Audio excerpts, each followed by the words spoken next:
بسم الله الرحمن الرحيم.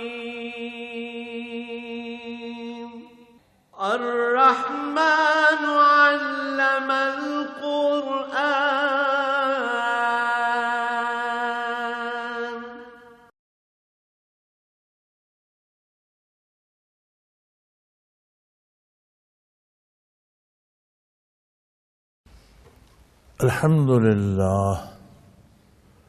الحمد لله رب العالمين، والصلاة والسلام على حبيبه محمد وآله وصحبه أجمعين.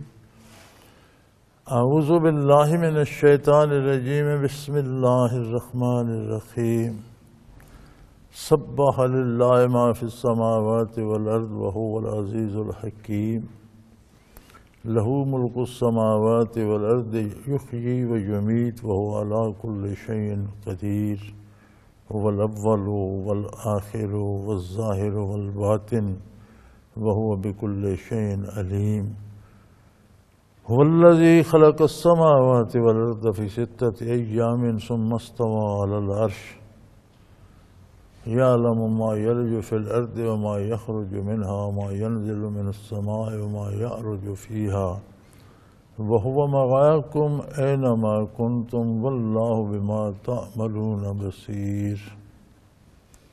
اللهم سبحانك لا علم لنا إلا ما علمتنا إنك أنت العليم الحكيم. رب اشرح لي صدري ويسر لي أمري واحلل عقدة من لساني يفقهوا قولي. رب زدني علما. مولاي صل وسلم دائما أبدا على حبیبک خیر الخلق کلہم. سورہ حدید شروع ہوتی ہے. یہ ان صورتوں میں شمار ہوتی ہے جنہیں مدنی کہا جاتا ہے، جو آپ کی مدنی حیات مبارکہ میں نازل ہوئیں. یہ 5 صورتیں ہیں جو سبا سے شروع ہوتی ہیں. انہیں مسبحات کہا جاتا ہے. سورہ حدید ہے غالباً، سورہ حشر ہے، سورہ تغابن ہے، سورہ جمعہ ہے غالباً. اس طرح یہ 5 صورتیں ہیں، انہیں مسبحات کہا جاتا ہے. نبی علیہ الصلوۃ والسلام کی عادت مبارک تھی کہ رات کو سونے سے پہلے ان کی تلاوت فرمایا کرتے تھے. ان کی بے پناہ برکات دنیا و آخرت کی مصیبتوں سے نجات، رحمت الہی کا سبب ہیں. لیکن یاد رہے کہ قرآن مجید کو بطور وظیفہ بعض آیات، بعض صورتیں نبی کریم صلی اللہ علیہ وسلم سے بھی ثابت ہیں، صحابہ سے بھی، اور ہر عید میں اہل اللہ اور علماء حق یہ کرتے رہے ہیں، اب بھی کرتے رہتے ہیں. لیکن اس کا یہ مطلب نہیں ہے، ہرگز نہیں ہے کہ جو سورت وظیفے کے طور پر پڑھی جائے وہ سورت پڑھو، باقی قرآن کو چھوڑ دو. سورہ ملک پڑھنی ہے جی، وہ سورہ ملک روز پڑھ لی، باقی قرآن کھولے ہی نہیں جی. سورہ یاسین پڑھنی ہے، سورہ یاسین پڑھ لی، باقی قرآن چھوڑ. یہ نہیں ہے،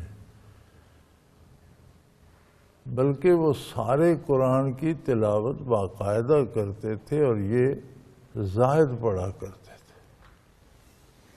تو اب تو یہ رواج ہو گیا نا جی، یاسین کا ختم کرانا ہے، اللہ اللہ خیر صلی اللہ، فلاں سورت کا ختم کرانا ہے. یہ درست طریقہ نہیں ہے.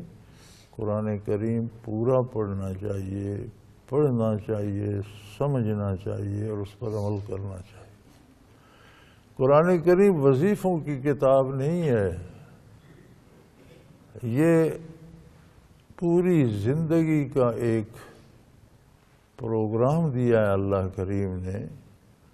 سوچ و فکر سے لے کر عمل و کردار تک، عقیدہ کیا ہونا چاہیے، سوچ کیسی ہونی چاہیے، فکر کیسی ہونی چاہیے، تعلقات کیسے ہونے چاہیے، کاروبار کیسا ہونا چاہیے، اللہ کے بندے پر حقوق کیا ہیں، بندے کے اللہ پر حقوق کیا ہیں، بندوں کے بندوں پر حقوق کیا ہیں، تعلقات کے حقوق کیا ہیں، دوستی و دشمنی کی حدود و قیود کیا ہیں، کاروبار کا طریقہ اور سلیقہ کیا ہے، امور سلطنت اور سیاست کیسے کی جائے گی، عدالت کیسے کام کرے گی، نظام تعلیم کیا ہوگا، بین الاقوامی تعلقات کیسے ہوں گے، اندرون ملک کیا ہوگا، مومن اور کافر کے تعلقات کس نوعیت کے ہوں گے، مومن اور مومن کے تعلقات کی نوعیت کیا ہوگی. تو یہ زندگی کے ہر شعبے کا پروگرام اور ہدایت اور رہنمائی قرآن میں موجود ہے. تو یہ صرف وظیفوں کی کتاب نہیں ہے، اور یہ ہرگز جائز نہیں کہ آپ چند آیات یا ایک سورت یا چند صورتیں بطور وظیفہ بنا لیں، باقی قرآن کریم کو دیکھیں ہی نہیں. یہ بہت زیادتی ہے.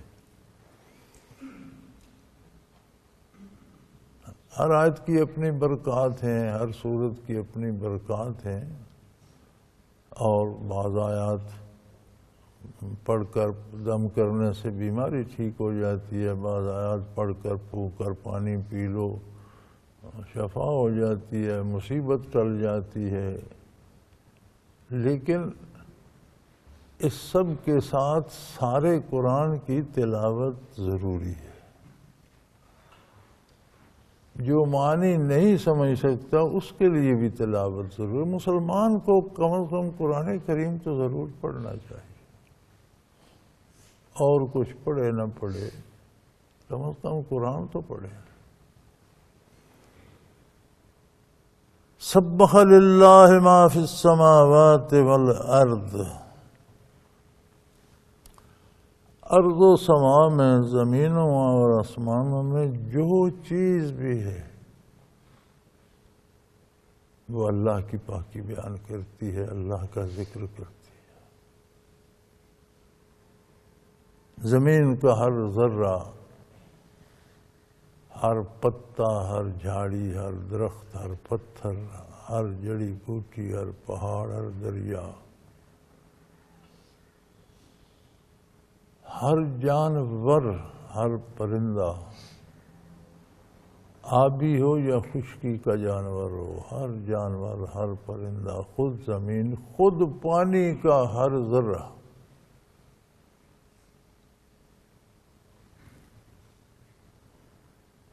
قدرت کی کاریگری دیکھ کر انسان ششدر رہ جاتا ہے. پچھلے دنوں ایک سائنسدان نے پانی کے ایک قطرے میں جو پانی کے ذرات ہیں جن سے مل کر وہ پانی بنایا، ان کی تصویریں چھاپی.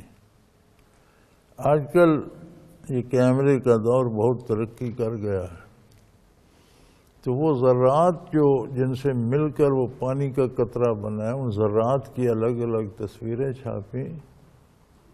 حیرت زدہ رہ جاتا ہے بندہ. ہر ایک کی تصویر ایک پھول کی ہے، اور ہر پھول دوسرے سے جدا ہے.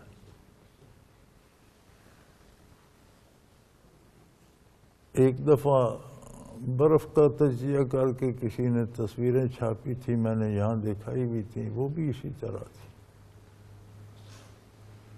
تو فرمایا ہر ذرہ اللہ کا ذکر کرتا ہے، دونوں طرح سے، زبان حال سے بھی، اس کا وجود، اس کی حیت، اس کی صفات اللہ کی یاد دلاتی ہیں، یہ زبان حال سے ذکر ہے. اور ہر شے اللہ کا ذکر اپنی زبان میں زبان کال سے بھی کرتی ہے. ہر چیز کی اپنی زبان ہے. آب و خاک و باد و آتش بندان، آب و خاک و باد و آتش بندان، با منو تو مردہ با حق زندہ ہیں. یہ جو بے جان چیزیں، پتھر، ذرات، درخت، پتے ہمارے لیے بے جان ہیں، اس کی تو مخلوق ہے، اور ہر ایک کو اس نے اپنی اس کی زبان دی ہے، اس میں وہ اللہ کی پاکی بیان کرتا ہے، اللہ کا ذکر کرتا ہے.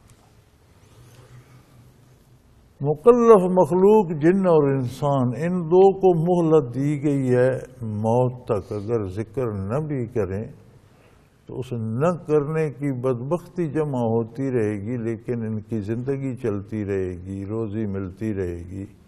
جب موت آئے گی تو پھر حساب ہوگا، وہ ذکر نہ کر کے تم نے کیا کھویا، ذکر کر کے کیا کمایا۔ ان کے علاوہ باقی ساری مخلوق پر ایک ہی قانون لاگو ہوتا ہے کہ جو پتا ذکر جس سے رہ جائے وہ خشک ہو کر گر جاتا ہے، جس درخت سے ذکر رہ جائے وہ ایندھن بن جاتا ہے یا چیر پھاڑ کر مختلف صورتیں بن جاتی ہیں، جس پہاڑ سے ذکر رہ جائے گر جاتا ہے، دریا ذکر چھوڑ دے خشک ہو جاتا ہے۔ یعنی بقائے کا ستارے، سیارے، آسمان، آسمانی مخلوق، ہر چیز کی بقا ذکر الہی میں ہے۔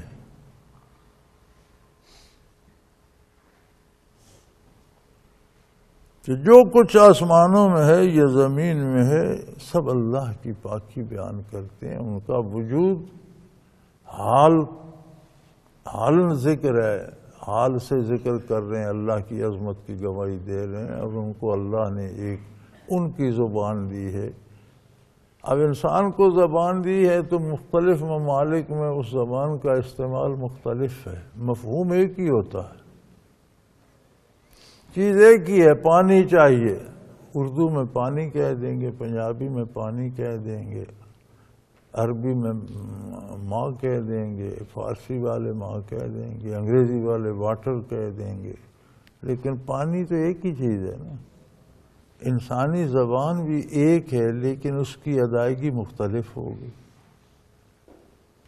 اسی طرح ان سب چیزوں کی بھی اپنی اپنی بولی، اپنی اپنی زبان ہے، جس سے اللہ کی پاکی تو بیان کرتے رہتے ہیں، اور ان کی مجبوری ہے کہ ان کی بقا ذکر الہی پر ہے، جس سے ذکر چھوٹ جائے وہ مر جاتا ہے، ختم ہو جاتا ہے، مٹ جاتا ہے۔ جنوں اور انسانوں کو بھی جب ذکر ان سے چھوٹتا ہے تو ذکر نہ کرنے کی جو نحوست ہے وہ وارد ہوتی ہے، وہ پھر انہیں مزید گناہ کی طرف یا کفر میں ہیں تو مزید کفر کی گہرائی میں کھینچ کر لے جاتی۔ صرف ان کے پاس فرصت ہے تا دم مرگ، موت آئے گی تو آنکھ کھل جائے گی، فَكَشَفْنَا عَنْكَ غِطَاءَكَ فَبَصَرُكَ الْيَوْمَ حَدِيدٌ، آج تمہارے پردے ہٹا دیے گئے تم پر اور آنکھ فولادی ہو گئی، نظر مضبوط، آج دیکھ لو تم نے کیا کھویا کیا پایا۔ وَهُوَ الْعَزِيزُ الْحَكِيمُ، وہ غالب ہے، جو چاہے جب چاہے کر سکتا ہے، لیکن چیزوں کے انجام، ان کی ابتدا انتہا اس کی حکمت کے مطابق ہوتی ہے۔ یہ نہیں کہ وہ کوئی مجبوری ہے اسے کہ اب انسان ذکر نہیں کرتے تو انہیں چھوڑ دینا، اس کی مجبوری نہیں ہے، وہ چاہے تو اسی وقت فنا کر دے، جس طرح باقی چیزیں فنا ہوتی ہیں وہ بھی فنا ہو جائے، وہ قادر ہے، لیکن اس کی حکمت ہے، اس نے انہیں آزمائش میں ڈال دیا کہ نہ کر کے اس کا انجام بھی دیکھ لو، موت تک تمہارے پاس فرصت ہے، توبہ کا دروازہ کھلا ہے، کسی لمحے بھی توبہ کر کے واپس آ جاؤ۔ اگر بغیر توبہ کے اسی طرح اسی حال میں گزر گئے تو پھر اس کا انجام بھگت لو گے۔ لہو ملک السماوات والارض، ارض و سما کی بادشاہی صرف اس کے لیے۔ بڑا اچھا کہا تھا کسی نے، سروری زیبا فقط اس ذات بے ہمتا کو ہے، حکومت جچتی اس کو ہے جس کا کلی اختیار ہے ہر چیز پر۔ سروری زیبا فقط اس ذات بے ہمتا کو ہے، حکمراں ہے ایک وہی، باقی بتانے آ گئے۔ یہ تو وقتی اور لمحاتی اقتدار ہیں، اللہ کی امانتیں ہیں، کسی کو مزدوری دے دی، کسی کو حکومت دے دی، کسی کو اقتدار، کسی کو اختیار، کسی کو صحت، کوئی بیمار ہو گیا، کسی کو دولت دے دی، کسی پر غربت بھیج دی۔ یہ تو وقتی اور لمحاتی چیزیں ہیں جو من جانب اللہ آتی ہیں. وہ واحد لا شریک ذات ہے جو حقیقی حاکم ہے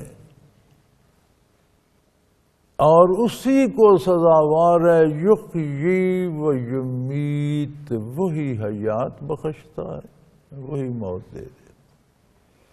اب اس کے مقابلے میں جو اپنی بادشاہی کا اعلان کرتا ہے وہ کوئی ایک ذرہ پیدا کر کے دکھائے، وہ کوئی ایک چیز بنا کر دکھائے، یا کائنات بسیط میں سے کوئی ایک چیز مٹا کر دکھائے. کوئی دنیا کا بادشاہ سورج کی روشنی روک دے زمین پر پڑنے سے، کوئی دنیا کا بڑے سے بڑا حکمران ہوا کو چلنے سے روک دے، کوئی بادشاہ حکم دے بارش کو برس جائے، روک دے رک جائے. ہے کوئی؟ خود اپنی زندگی میں محتاج ہے، اللہ نے دی، جب وہ لے گا تو اپنی موت نہیں روک سکتا. اگر اللہ بیماری بھیج دے تو اسے بیمار ہونا پڑتا ہے.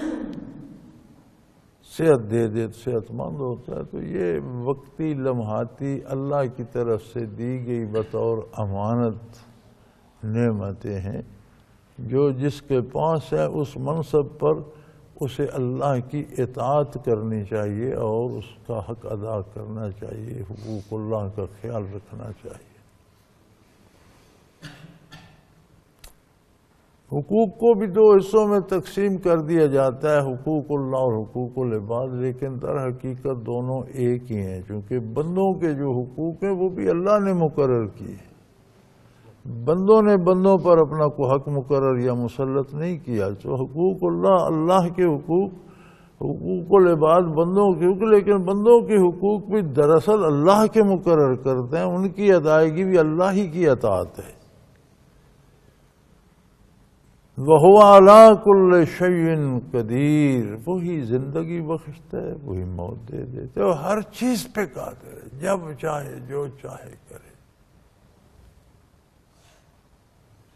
هُوَ الْأَوَّلُ وَالْآخِرُ وَالظَّاهِرُ وَالْبَاطِنُ وَهُوَ بِكُلِّ شَيْءٍ عَلِيمٌ. وہی اول ہے، وہی تھا، اسی کی ذات تھی، کچھ نہیں تھا. وہی آخر بھی ہے، کچھ نہیں رہے گا، اسی کی ذات باقی. ہر چیز اس کی مخلوق ہے، وہ تھا کچھ نہیں تھا، اس نے پیدا کر دی، ہو گئی، وہ فنا کر دے گا، فنا ہو جائے. بعض چیزیں اس نے بنائی جنہیں دوام ہے، جن پر موت نہیں آئے گی، قیامت میں بھی فنا نہیں ہوں گی، جیسے جنت. لیکن اپنے وجود میں تو فانی ہے نا، اللہ چاہے تو فنا ہو سکتی، اپنے آپ کو تو قائم نہیں رکھ سکتی. جو قائم عرش عظیم قائم رہے گا، جنت قائم رہے گی، ارواح انسانی ہمیشہ زندہ رہتی ہیں، لیکن اللہ رکھتا ہے تو رہتی ہیں، اپنے طور پر تو کوئی نہیں رہ سکتا. وہی اول ہے، وہی آخر.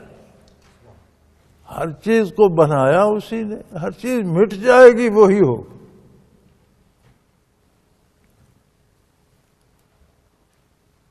والظاہر والباطن، ظاہر جو کچھ تمہیں نظر آتے یہ بھی اسی کی عظمت کی گواہی دیتا ہے. یہ اسی کی کاراگری ہے، ہر طرف جو بکھری پڑی ہے، ہر پتے میں، ہر تنکے میں، ہر ذرے میں، ہر پہاڑ و دریا میں، ہر جاندار بے جان ہر شے میں، ہر چیز، سورج کی روشنی، چاند کی چاندنی، ستاروں کی چمک، سیاروں کے اثرات، سب اسی کی قدرت کا اظہار کا ذریعہ ہے. وہی ظاہر ہے. والباطن، اور پوشیدہ بھی، اس کی ذات کو کوئی پا نہیں سکتا، اس کی کنہ وہ کیسا ہے کوئی انسانی عقل، انسانی علوم نہیں سمجھ سکتی. سب سے پوشیدہ، سب سے باطن بھی وہی ہے.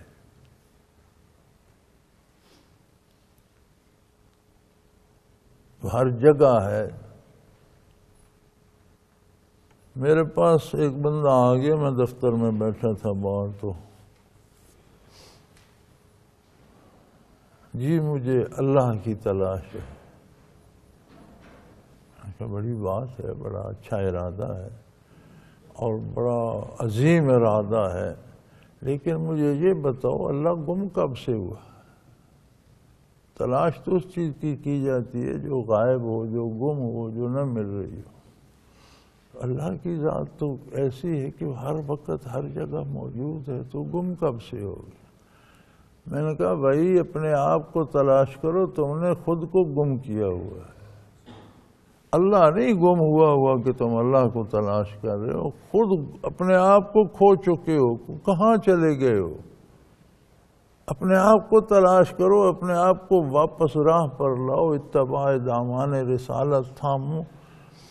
اللہ تو ہر وقت ہر جگہ موجود ہے۔ راہ سلوک میں اسی آیت کا مراقبہ بھی کرایا جاتا ہے، هو الاول والآخر والظاہر والباطن، اور یہ مراقبہ انتہائی مراقبات تک، کیونکہ روح انسانی کی منزلیں بہت بلند ہیں، بہت بلند ہیں، آسمانوں کی پنہائیوں سے بالا تر، سارے عرشوں سے گزر کر جہاں مخلوق کی حد ختم ہو جاتی ہے، وہاں سے عالم امر شروع ہوتا ہے۔ دو عالم ہیں، عالم خلق اور عالم امر۔ عالم خلق کی انتہا عالم امر کی ابتدا ہے، اور روح عالم امر سے ہے۔ یہ اگر اتنی منازل طے کر کے عالم امر میں پہنچ جائے تو صوفیاء کہتے ہیں گھر پہنچی، واپس اپنی اصل جگہ پر پہنچی۔ اب اس سے آگے جائے گی تو سمجھیں گے ترقی کر رہی ہے۔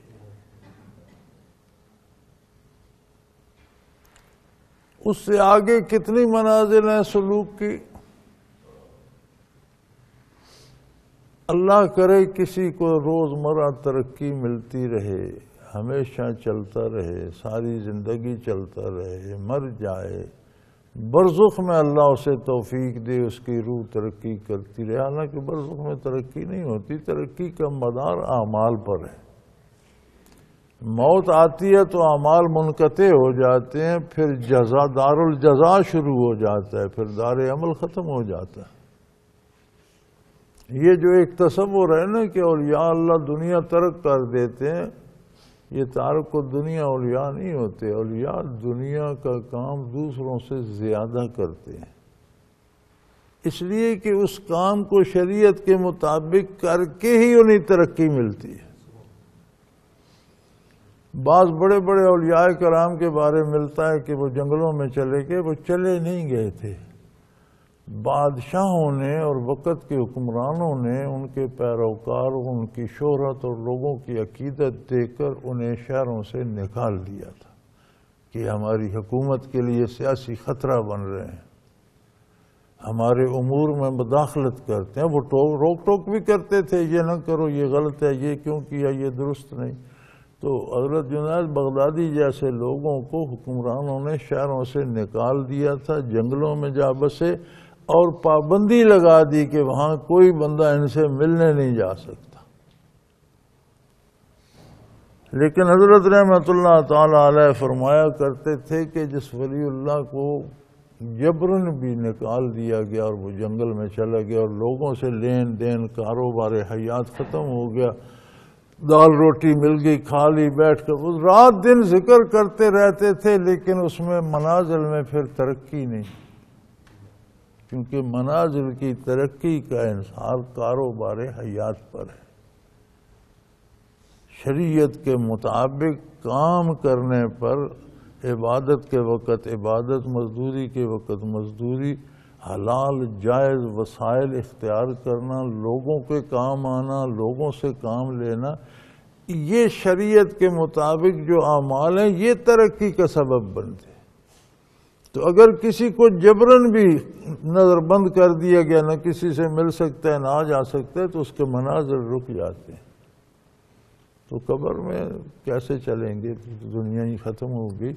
لیکن اگر اسے قبر میں بھی اللہ توفیق دے دے، وہ تو قادر ہے جو چاہے کرے، وہ چلتا رہے۔ آخرت کی زندگی ہمیشہ ہوگی، جنت میں بھی وہ روز ترقی کرتا رہے تو منازل سلوک ختم نہیں ہو۔ کوئی ایسی جگہ نہیں آئے گی کہ یہاں پہنچے ہیں تو آگے اللہ کریم بیٹھا۔ اللہ تو ہر جگہ موجود ہے، لیکن اس کے قرب کے درجات اتنے ہیں کہ وہ انتہا ان کی نہیں ہوتی۔ اور یہ بڑا غلط العام جملہ ہے، صوفیاء لکھ دیتے ہیں فلاں حضرت نے فلاں جگہ سے سلوک مکمل کر لیا، فلاں جگہ سے تعلیم مکمل۔ نہ تعلیم کبھی مکمل ہوتی ہے، نہ سلوک مکمل ہوتا ہے۔ علم کب ختم ہوتا ہے بھائی؟ کس نے تعلیم مکمل کر دی؟ ساری زندگی پڑھتے رہو، آگے نئی چیز آ جاتی ہے، آگے پڑھتے رہو نئی آ جاتی ہے۔ کبھی ختم ہوتا ہے علم ظاہری؟ تو علم باطن کیسے ختم ہو گیا جو اس سے زیادہ قیمتی ہے؟ علوم ظاہری کی کوئی حد نہیں، مرنے تک پڑھتے رہو، مزید علم ترقی کرتا رہتا ہے۔ تو علم باطن کی حدود کس نے مقرر کر؟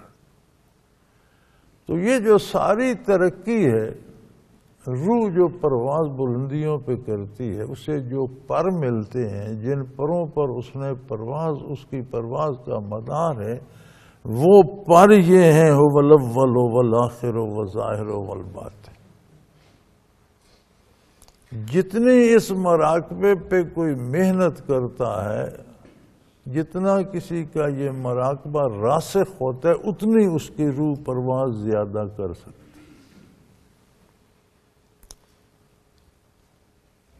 پھر علماء حق فرماتے ہیں کہ شیطانی وساوس کا بڑا علاج ہے۔ جنہیں مراقبات نصیب نہیں، وہ بطور وظیفہ یہ آیت پڑھتے رہیں تو شیطانی وساوس رفع ہو جاتے ہیں۔ اس مقرر کر لیں 10 بار، 11 بار، 15 بار، 13 بار ایک تسبیح۔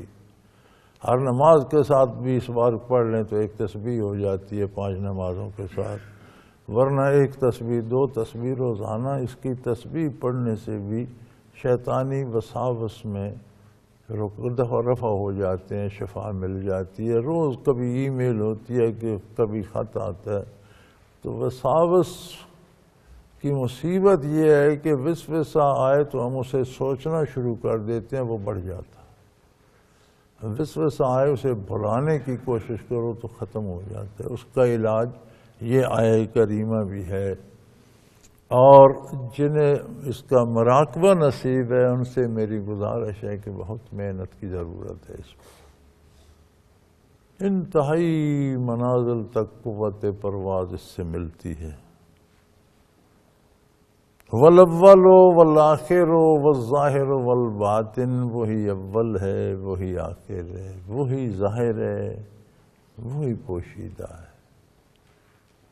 جسے کوئی نہیں پا سکتا، جس کی ہے کنہ کو کوئی نہیں پا سکتا، وہ بھی اسی کی ذات ہے۔ اور جس کے مظاہر ہر طرف بکھرے ہوئے ہیں، وہ بھی اسی کی ذات۔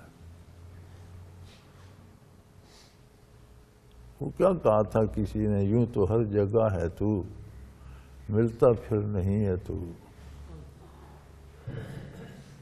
یعنی ہر جگہ موجود ہے، پانے کے لیے بڑی محنت کرنا پڑتی ہے۔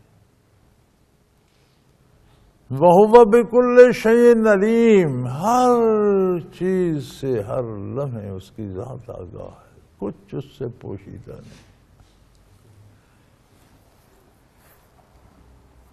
یہ آیہ کریمہ یہ بھی بتاتی ہے کہ جو کام تم لوگوں سے چھپ کر کرتے ہو، جو چیزیں جھوٹ بول کر حاصل کرتے ہو،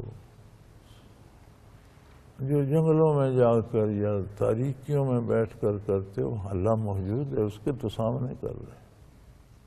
لوگوں سے چھپ رہے ہو، مخلوق سے چھپ رہے ہو، اللہ تو موجود ہے، اس کے تو سامنے کر رہے ہو۔ اور وہ ہر شے کا علم رکھتا ہے۔ والذی خلق السماوات والارض فی ستۃ ایام، ویسا قادر ہے ارض و سما، زمین اور آسمان، ان میں بے پناہ مخلوق، ہر مخلوق کا رنگ، شکل، عادت، خصلت، اس کی خصوصیت الگ الگ، جدا جدا، ہر ذرے کی الگ خصوصیت، ہر قطرے کی الگ خصوصیت، ہر پتے، ہر جھاڑی کی الگ خصوصیت، ہر فرد، ہر جانور، یہ سارا کچھ اس رب قدیر نے، آسمان، آسمانی مخلوق، تم اس کی انتہا کو نہیں پا سکتے، یہ سارا کچھ اس نے صرف 6 دنوں میں بنایا۔ 6 دنوں میں کیوں بنایا؟ ایک دم کیوں نہیں؟ وہ قادر ہے، ایک حکم سے بجا۔ اذا اراد شیئا یقول له کن فیکون، چیز کا وجود ہوتا ہی نہیں۔ ایک تو ہے نا کوئی چیز ہے، اسے حکم دیں کہ اب اٹھ کھڑا ہو، بیٹھ جا، کوئی ہوتا ہی کچھ نہیں، وہ کہتا ہے ہو جا تو ہو جاتا ہے۔ یہ اس لیے ارشاد فرما رہا ہے کہ کاموں میں تدریج ہے، ترتیب ہے، یہ سنت الہی ہے کہ ہر کام اپنے اپنے وقت کے مطابق اور اپنے اپنے قاعدے کے مطابق کیا جائے۔ لہذا خود اس نے جو تخلیق فرمائی اس میں بھی ترتیب رکھی، ایک ایک چیز کے اسباب بنائے، اس سبب کے نتیجے میں وہ چیز بنتی گئی، اور اس نے یہ قاعدہ ضرور بتایا، لیکن اس نے تو اتنی جلدی بنایا کہ یہ بے شمار و بے پناہ مخلوق 6 دنوں میں بن کر مکمل ہو۔ ثم استوى علی العرش، پھر عرش کو اس نے اس کا مرکز بنا دیا۔ اس کا ترجمہ اردو میں بنتا ہے کہ پھر اس کی ذات عرش پر قائم ہوئی۔ اب اسے ہمارا ایک حلقہ فکر جو ہے، طبقہ فکر جو ہے، وہ کہتے ہیں کہ عرش پر کرسی پڑی ہے اور اللہ کریم اس پر تشریف فرما ہے۔ یہ نظریہ اس لیے درست نہیں ہے کہ اگر اللہ کریم کرسی پر بیٹھے ہیں تو ایک جہت تو معلوم ہوگی نا، جو کرسی پر بیٹھا ہوتا ہے اس کی ایک انتہا تو کرسی کے ساتھ ہوتی ہے نا، تو اللہ تو انتہاؤں سے پاک ہے۔ جس کی انتہا معلوم ہوگی اس کی ابتدا بھی معلوم کی جا سکتی ہے، باقی حدود بھی معلوم کی جا سکتی ہیں۔ اللہ ان سے وراء الوراء ہے۔ عرش عظیم کو چونکہ اس نے دنیا کا سیکریٹریٹ اور مرکز بنا دیا، دنیاوی فیصلے سارے کیا ہونا ہے عرش سے آتے ہیں، دنیا میں کیا ہوا ساری چیزیں عرش عظیم کو جاتی، وہیں مرکزی دفاتر ہیں، وہیں سے حیات بٹھتی ہے، وہیں سے موت صادر ہوتی ہے، وہیں سے رزق تقسیم ہوتا ہے، وہیں سے صحت و بیماریاں۔ دنیا کا جس طرح ملک کا دارالحکومت میں ایک سیکریٹریٹ ہوتا ہے کہ پورے ملک کا نظام وہاں سے چلایا جاتا ہے، اسی طرح عرش کو اس نے کائنات کا مرکز بنا دیا۔ حضرت فرمایا کرتے تھے کہ اسی لیے ہاتھ اٹھا کر دعا کرنا سنت ہے کہ دعا عرش عظیم کو جاتی ہے اور ہاتھ عرش عظیم کی طرف کیے جانے چاہیے۔ اب ایک مکتب فکر اس کے بھی خلاف ہے کہ دعا میں ہاتھ نہیں اٹھانے چاہیے، پتہ نہیں کیا کیا لوگ سوچتے رہتے ہیں، کیا کیا کرتے رہتے ہیں۔ جو فرمایا اس نے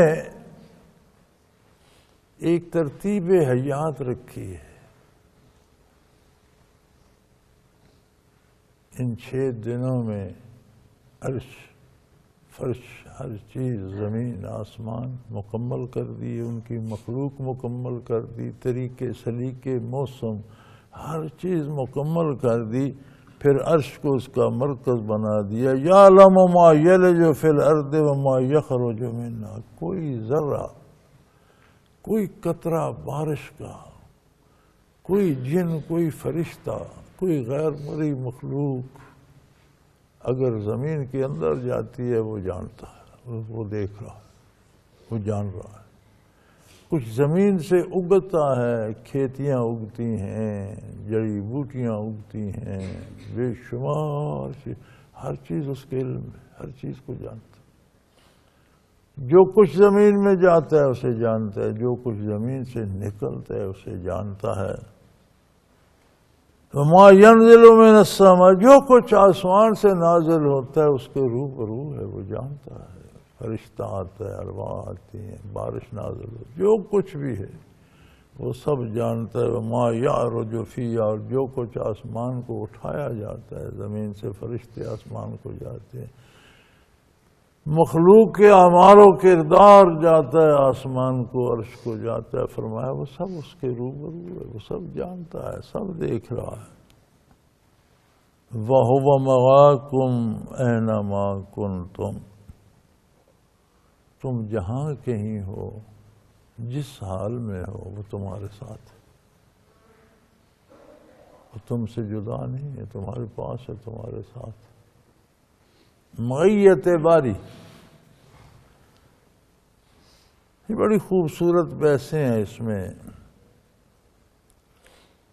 یہ تو ساری کائنات کے ساتھ اللہ ہے، مومن کے ساتھ بھی ہے، کافر کے ساتھ بھی ہے، پہاڑ کے ساتھ بھی ہے، ذرے کے ساتھ بھی ہے، دریا کے ساتھ بھی ہے، قطرے کے ساتھ بھی ہے۔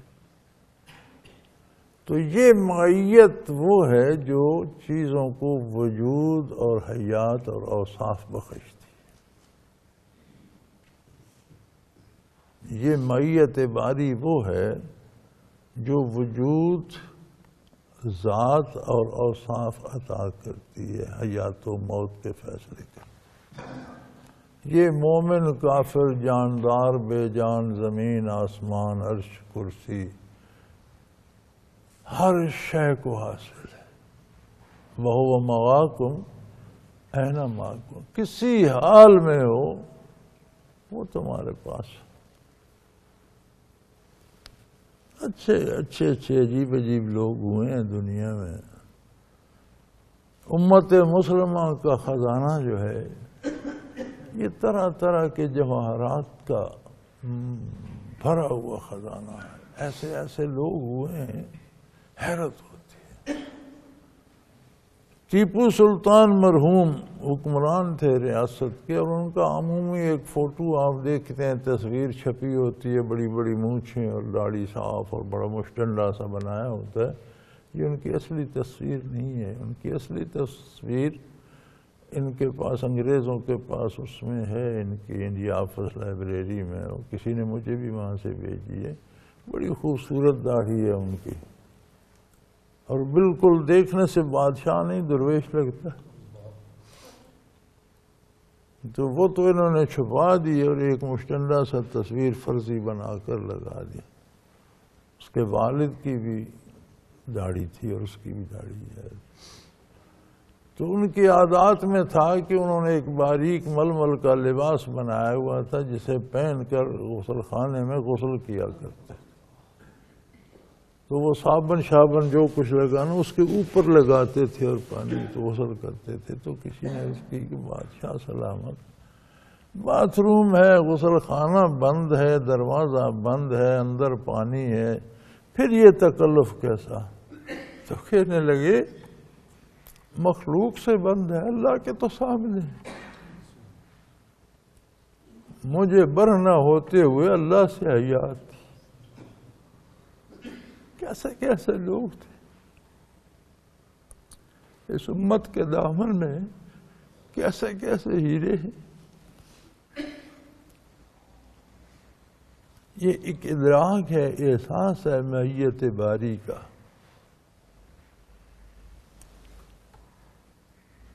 اور اس میں سب خیر نہیں ہے، اس معیت میں جو جرم کا رہن نفس کے بھی پاس کھڑا ہے، قریب ساتھ ہے، بالکل سب سے قریب، شارک سے قریب وہ ہے۔ تو اس کا مطلب ہے اللہ کے روبرو دلیری کر رہا ہے۔ یہ معیت کی ایک قسم ہے۔ دوسری قسم ہے معیت کی کہ وہ نیکوں کے قریب ہے۔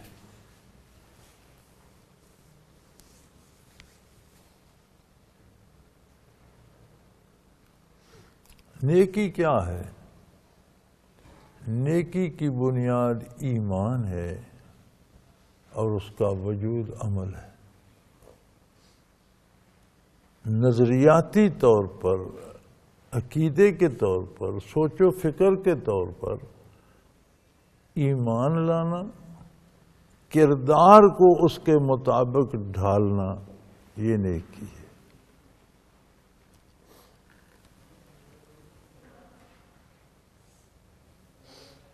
اس میں جو معیت حاصل ہے وہ مع المحسنین، نیک لوگوں کو اس کی یہ معیت رضا کی ہے، خوشنودی کی ہے، انعام و اکرام کی ہے، اور یہ بہت بڑی نعمت ہے کسی کو معیت باری نصیب ہو۔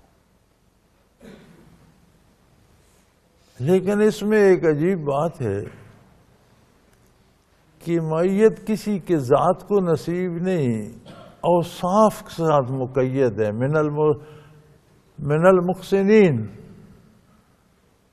مع المحسنین، خلوص سے نیکی کرنے والوں کے ساتھ، گہرے دل کے خلوص سے محمد الرسول اللہ کا اتباع کرنے والوں کو اس کی معیت نصیب ہے۔ تو گویا اگر اتباع چھوٹ گیا، نیکی چھوٹ گئی تو معیت سے محروم ہو جائے گا۔ مشروط ہے نا نیکی کے ساتھ، ذات کو تو نہیں ہے، کسی فرد کو نہیں ہے، الف بے جیم کو نہیں ہے، اس کے کردار کو ہے۔ اگر اس کا کردار حضور کے تابع ہے، عقیدہ اور عمل، تو اسے معیت یہ معیت اولیاء کے لیے ہے۔ اس سے اوپر ایک درجہ ہے، وہ درجہ انبیاء کا ہے۔ ہر نبی کو معیت باری حاصل ہے۔ موسیٰ علیہ السلام قوم کو لے کر نکل گئے راتوں رات علی الصبح، فرعون کو پتہ چلا، اس نے لشکر جمع کیے، اس نے تعاقب شروع کر دیا۔ اب 4 پیر کا کتنا سفر تھا ان کا، یہ سارا مخلوق پیدل جا رہی تھی، ان کے گھوڑ سوار رسالے اور وہ بگھیاں تھیں اس دور میں، اور وہ بنے ہوئے۔ تو جب سمندر پر پہنچے، آگے سمندر آ گیا، پیچھے گرد اڑتی ہوئی نظر آ رہی تھی کہ فرعون کا لشکر آ رہا ہے۔ ان کی قوم نے کہا موسیٰ انا لمدرکون، موسیٰ پکڑے گئے، مارے گئے، ہم سے کوئی نہیں بچے گا، ہم سب پکڑے گئے، آگے سمندر ہے، جا نہیں سکتے، وہ لشکر کی گرد اڑ رہی ہے، فرعون کی فوج آگے، مارے گئے۔ انہوں نے فرمایا انا معی ربی، میرا پروردگار میرے ساتھ ہے، سیہدین، وہ راستہ بنا دے گا۔ بھائی میں بات معیت کی کرنا چاہتا ہوں، وہ تو معروف واقع ہے، اللہ کا حکم ہوا، انہوں نے عصا مارا، سمندر پہ پھٹ گیا، پار ہو گئے، فرعونی اترے، غرق ہو گئے۔ لیکن معیت ہر نبی کو ہم وقت نے فرمایا میرا رب میرے ساتھ۔ اچھا، یہاں معیت نبی کی ذات کو ہے، نبی ہے تو یہ صفت معیت کے لیے کافی ہے، ہر نبی کو اللہ کی ذاتی معیت حاصل ہے، لیکن ذاتی نہیں ہے، صفاتی ہے۔ فرمایا معیت، انہوں نے یہ نہیں فرمایا اللہ معی، نہ، معیت ربی، رب صفاتی نہ۔ ہر نبی کو یعنی ولی کو معیت حاصل ہے، اس میں قید ولی کی صفات ہوا ہے۔ نبی کی معیت دائمی ہے، کبھی جدا نہیں ہوتی، لیکن وہاں اللہ کی معیت صفاتی ہے۔ پوری مخلوق میں 2 ہستیاں ہیں، صرف 2 فرد ہیں، 2 وجود عالی ہیں، 2 ایسی ہستی ہیں جن کی ذات کو اللہ کی ذاتی معیت حاصل ہے، ساری کائنات، فرشتوں میں، انسانوں میں، زمینوں میں، آسمانوں میں۔ وہ بھی قرآن بیان کرتا ہے۔ جب حضور نبی کریم صلی اللہ علیہ وسلم نے ہجرت فرمائی، ابو بکر صدیق شرف ہم رکابی سے مشرف تھے۔ میں اس لمبے واقعہ میں نہیں پڑھتا، وہ پھر سارا وقت وہی لے جائے گا۔ بات جو آج کا موضوع ہے وہ کرتا ہوں کہ غار ہے چھوٹا سا، اندر حضور جلوہ افروز ہیں، ابو بکر صدیق کی گود میں سر مبارک رکھا ہوا ہے، استراحت فرما رہے ہیں۔ دروازے پر مشرکین مکہ اور ان کے تلاش کرنے والے پہنچ گئے۔ تو سیدنا ابوبکر صدیق بڑے گھبرائے کہ اب حضور کا کیا ہوگا، میرے محبوب کو کیا ہوگا۔ تو اللہ نے فرمایا انہیں کہہ دو ان اللہ معانا، اللہ ہم دونوں کے ساتھ ہے۔ یہاں ربی نہیں فرمایا، صفاتی نام نہیں ہے، ذاتی نام ہے۔ ادھر کوئی صفت نہیں ہے کہ نیک ہیں یا میں نبی ہوں تم صدیق ہو تب ساتھ ہے، نہیں۔ ادھر معان ہم دونوں کے، ادھر بھی ذات ہے ادھر بھی ذات۔ غیر انبیاء میں ابو بکر صدیق، انبیاء میں محمد الرسول اللہ۔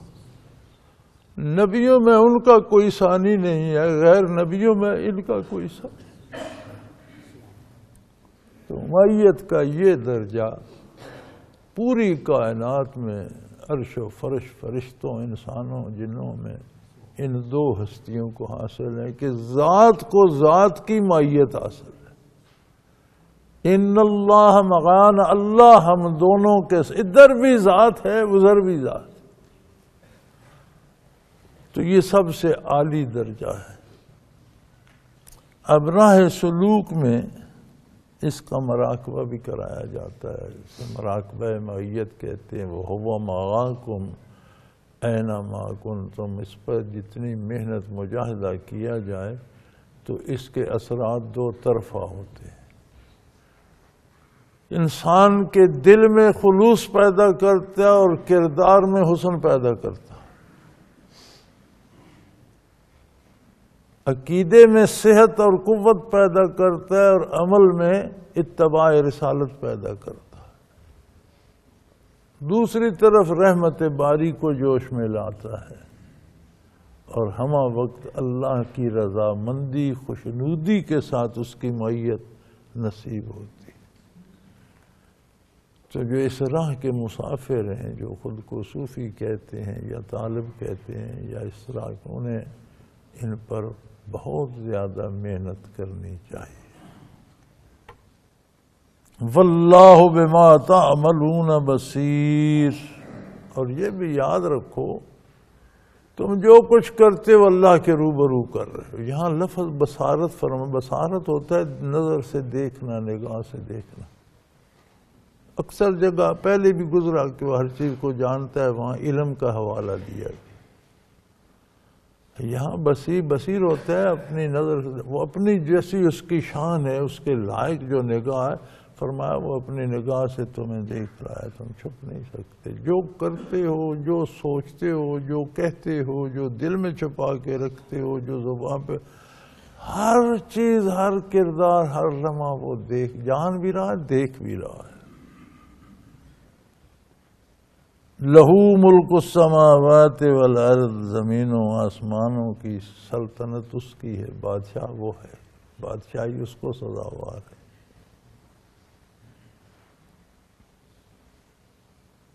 وَإِلَى اللَّهِ تُرْجَعُ الْأُمُورُ، اس لیے کہ ہر کام اس کے حکم، ہر چیز اس کی طرف رجوع کرتی ہے۔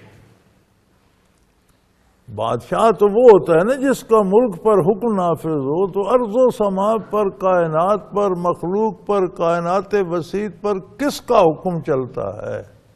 کون پیدا کرتا ہے، کون مارتا ہے، کون رزق دیتا ہے، کون زیادہ کرتا ہے، کون کم کرتا ہے، کون اقتدار دیتا ہے، کون چھین لیتا ہے۔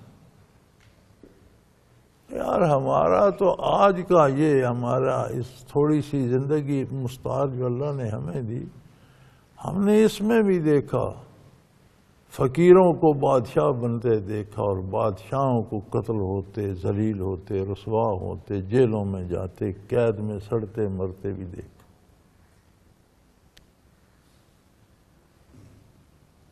وہ قادر ہے۔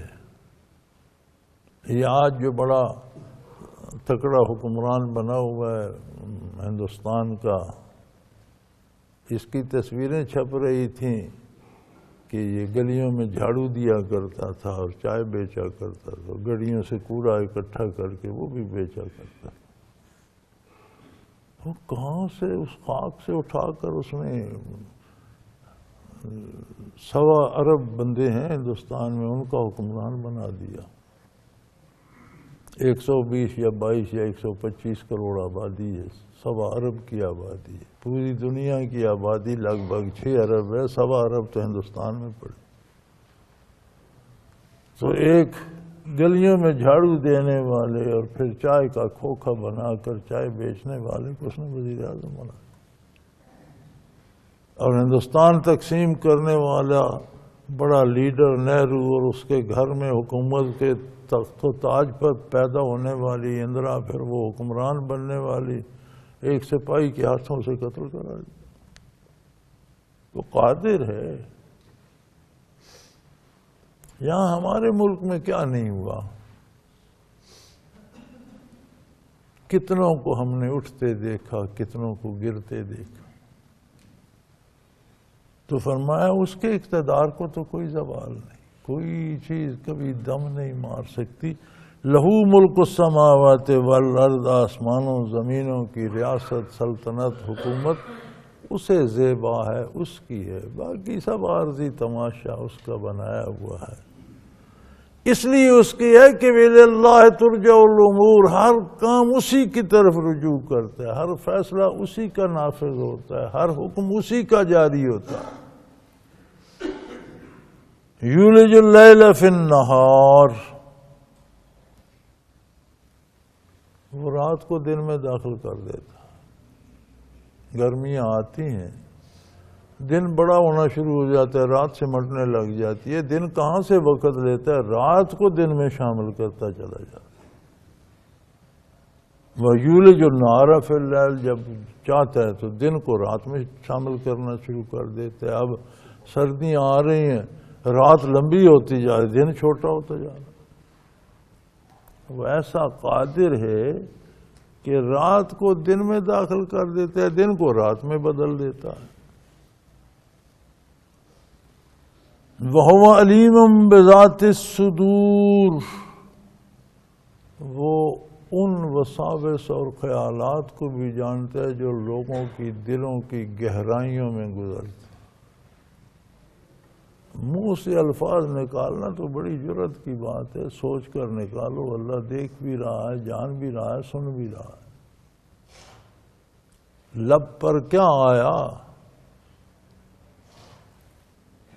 لیکن وہ تو جو دل میں خیال گزرتا ہے لمحہ بھر کو، جو ہوا بھر کو، اسے بھی جانتا ہے۔ وہ تو علیم ہے، جو اس کے علم میں ہے وہ جانتا ہے۔ وَهُوَ عَلِيمٌ بِذَاتِ الصُّدُورِ، یا اللہ کام تو بڑا مشکل ہو گیا پھر۔ اس طرح کسی کے کمرے میں ایک کیمرہ لگا دو نا، اسے باہر آپ کا جو دفتر ہے اس سے کنیکٹ کر دو تو اس کا جینا محال ہو جائے گا۔ کہ کھانسوں گا تو بھی وہ دیکھ رہے ہیں، کپڑے بدلوں گا وہ دیکھ رہے ہیں، کھاؤں گا وہ دیکھ رہے ہیں، بولوں گا وہ سن رہے ہیں، اس کا جینا مشکل ہو جائے گا۔ اور میں تم سب اللہ کے روبرو جی رہے ہو، وہ سن رہا ہے، دیکھ رہا ہے۔ ہوش سے جیو، کیا کر رہے ہو، کیا سوچ رہے ہو، کیا کردار ہے۔ یا اللہ یہ تو بڑا مشکل ہے، ایسے کیسے گزرے گی؟ فرمایا بڑی سادہ سی بات ہے، آمنوا باللہ ورسولہ، میرے نبی کا دامن تھام لو، جو کہتے ہیں کرتے رہو، جہاں سے روکتے ہیں رک جاؤ، بھائی موجے ہی موجہ، کوئی تکلیف نہیں، کوئی پریشانی نہیں، کوئی مشکل نہیں، سادہ سی بات ہے۔ تم نے زندگی بسر کرنی ہے، تم نے 2 لقمے روٹی کے کھانے ہیں، دن رات گزارنا ہے، تو بھئی ہر کام میرے نبی کے حکم کے مطابق کر لو، تو ہر کام پر انعام ہی انعام ملتا جائے گا۔ پھر جو کام اچھا ہے اس میں چوری کی کیا ضرورت ہے؟ بھائی بھلا کام کرنے کے لیے کوئی چھپنا پڑتا ہے؟ جو چاہے دیکھ، بلکہ لوگ تو اشتہار لگاتے ہیں میں یہ نیکی کر رہا ہوں۔ نیکی کو کون چھپاتا ہے بھائی؟ لوگ تو اسے شائع کر دو، جتنی۔ فرمایا تم میرے نبی کا دامن تھام لو، تمہاری سوچ وہ ہو جو میرا نبی دیتا ہے، تمہارا عقیدہ وہ ہو جو میرا حبیب دیتا ہے صلی اللہ علیہ وسلم، تم کام ویسے کرو جیسے کرنے کا حکم میرا حبیب صلی اللہ علیہ وسلم دیتا ہے، تو پھر موج کرو۔ بڑا آسان راستہ ہے بھائی، زندگی تو وہی کرنی ہے نا۔ تم نے روزی کمانی ہے، کھانا کھانا ہے، شادی کرنی ہے، بچے پالنے ہیں، والدین کے ساتھ گزارا کرنا ہے، ان کی خدمت کرنی ہے، قوم اور ملک کے ساتھ گزارا کرنا ہے، ذرائع وسائل اختیار کرنے اور مر جانا۔ تو بھئی یہی کام اس طریقے میں سے کسی سے نہیں روکتا کہ شادی نہ کرو، روٹی نہ کھاؤ، راتوں کو سو نہیں، کوئی منع نہیں کرتا۔ سارے کام کرو اس طریقے سے کرو جس طرح میرے حبیب فرماتے ہیں۔ پھر کوئی چھپنے کی ضرورت ہی نہیں ہے، میرے سامنے کرو، میری خوشنودی، میری رضا، میری اجر اور میرے انعامات حاصل کرو۔ پھر کیا خطرہ ہے؟ یہ تو چھپ کر تو کرنے کی کوئی بات ہی نہیں بھائی۔ جب تم محمد الرسول اللہ صلی اللہ علیہ وسلم کے حکم کے مطابق کرتے ہو، تمہیں پیاس لگی ہے، تمہیں پانی پینا ہے، حضور فرماتے ہیں پاکیزہ پیو، جائز اور اپنے حق کا پیو، دوسرے کا چھین کر نہ پیو، ناپاک نہ پیو۔ تم اپنی مرضی سے کرو گے، چھینا جھپٹی سے جس کا مل گیا پی کے پیاس بجھاؤ، اس طرح نہ کرو جس طرح میرے نبی نے کہا تھا۔ تمہیں کھانا ہی کھانا ہے نا، میرے حبیب نے کہا جائز حلال وسائل سے کماؤ اور پاک کھاؤ۔ کھاؤ جتنی نعمتیں حلال ہیں، جائز حلال کماؤ، اچھا کھاؤ، اچھا پہنو، کون منع کرتا ہے، لیکن دوسرے کا چھین کر نہیں۔ تو بھائی زندگی کی کسی راحت سے اسلام نے روکا تو نہیں ہے۔ میں نے پہلے عرض کیا ہے کہ اللہ کے جو مقبول بندے ہیں وہ زیادہ مصروف زندگی گزارتے ہیں، دوسروں سے زیادہ دنیا کے کام کرتے ہیں، چونکہ دنیا ہی کے کاموں پہ اجر مرتب ہوتا ہے، وہ کام حضور کے حکم اور سنت کے مطابق کیے۔ یہی ترقی درجات کا سبب ہے۔ یہ جتنی عبادت کی جاتی ہے، نماز روزہ کیا جاتا ہے، حج کیے جاتے ہیں، زکوٰۃ دی جاتی ہے، ذکر کیے جاتے ہیں، تسبیحات، یہ اس لیے ہے کہ دنیا کا کام صحیح کرنے کی توفیق نصیب، اللہ سے تعلق قائم رہے اور حضور حق کا خیال دل میں ہو کام کرتے ہوئے، اور کام حضور کے حکم کے مطابق کرے۔ قرآن نے بتایا نا ان الصلاۃ تنہی عن الفحشاء والمنکر، یا اللہ نماز سے کیا ہوتا ہے، کون سے آپ کے مکان بن جاتے ہیں، کون سے اللہ نے فرمایا میرا نہیں، نماز تمہارا ضمیر بناتی ہے، برائی اور بے حیائی سے روکتی ہے۔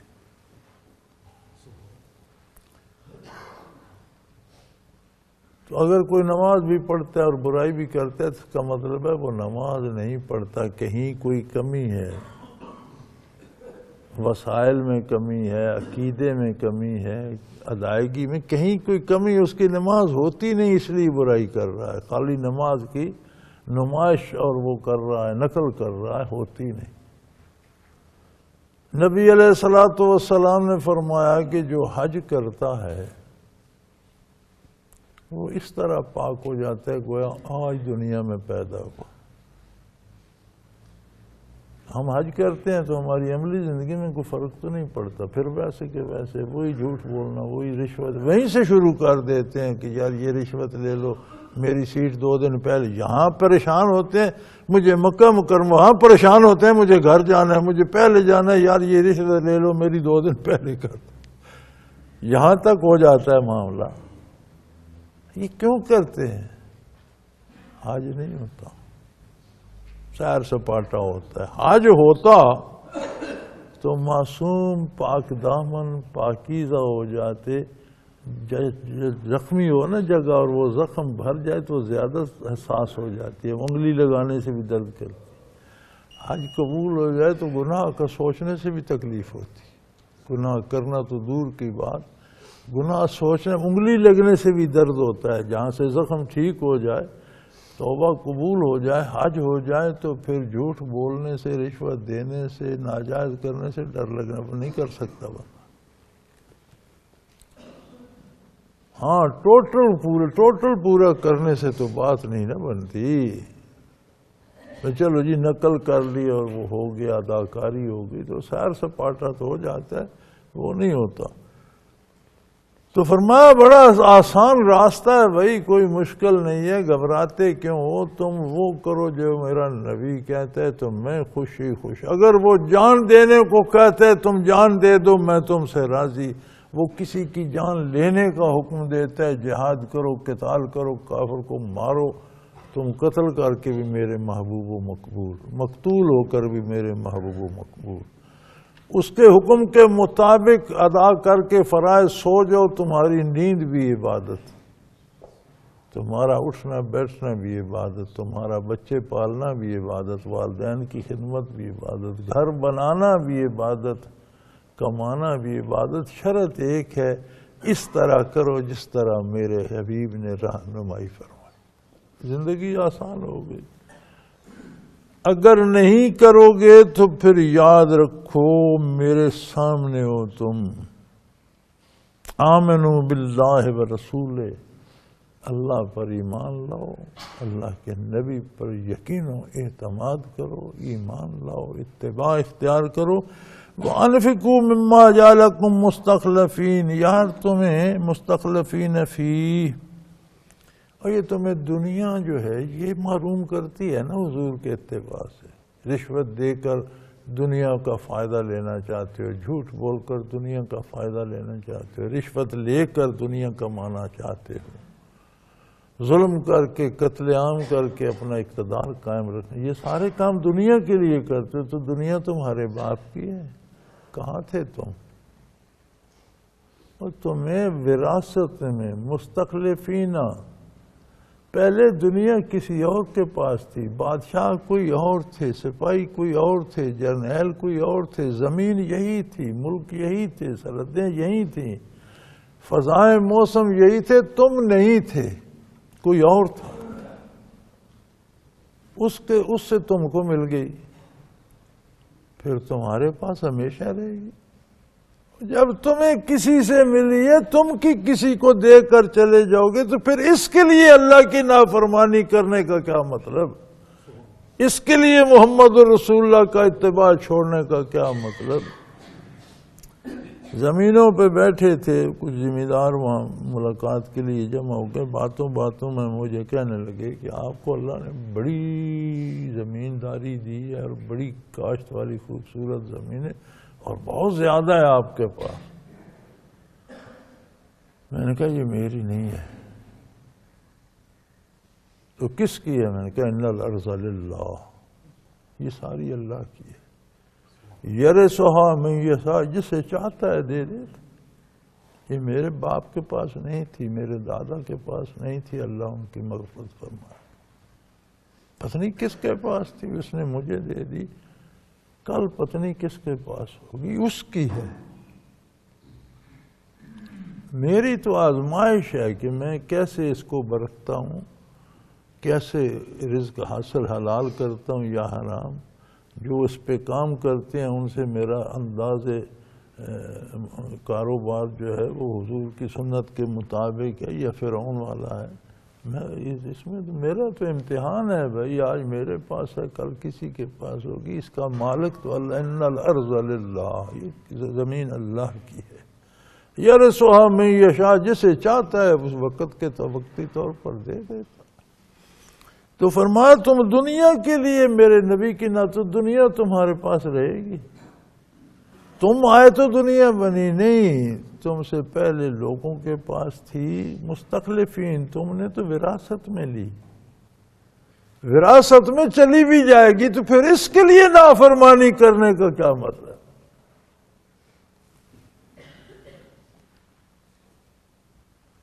فالذین آمنوا منکم، تم میں سے جو کوئی بھی خلوص دل سے ایمان لائے گا، وانفقوا، اور پھر میری دی ہوئی نعمتوں کو میرے قانون، میرے نبی کے بتائے ہوئے طریقے کے مطابق خرچ کرے گا۔ نعمتیں بھی میری، تمہیں طاقت بھی میں نے دی، لے بھی میں نے لینی ہے، چند روز کے لیے تمہاری آزمائش ہے، تو انہیں میرے حکم کے مطابق، میرے نبی کے بتائے ہوئے طریقے کے مطابق خرچ کرو۔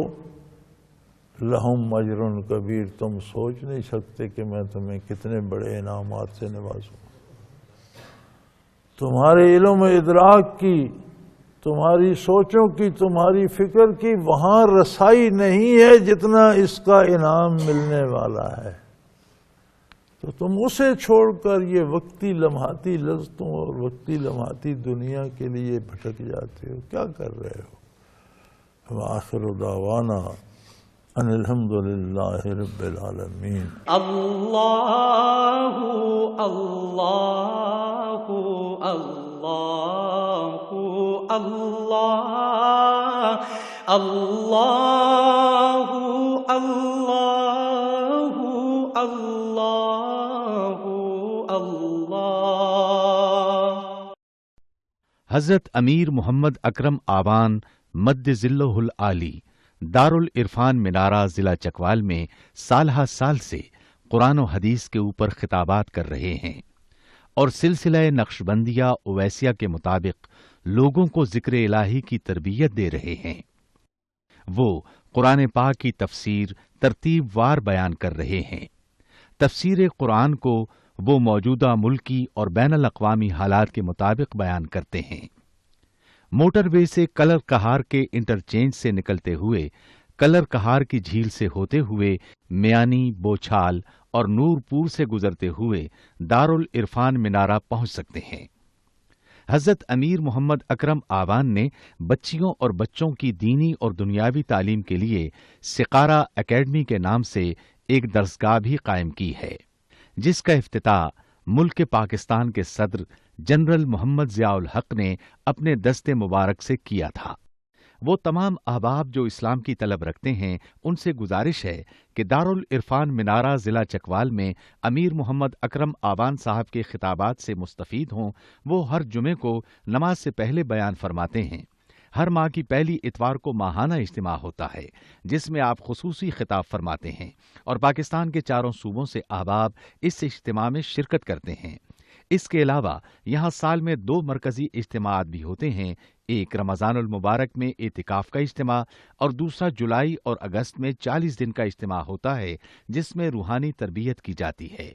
اپنا خون سیماب دے کر اتنا ہم کر جائیں گے، نام آقا کا چمن میں پھر رقم کر جائیں گے۔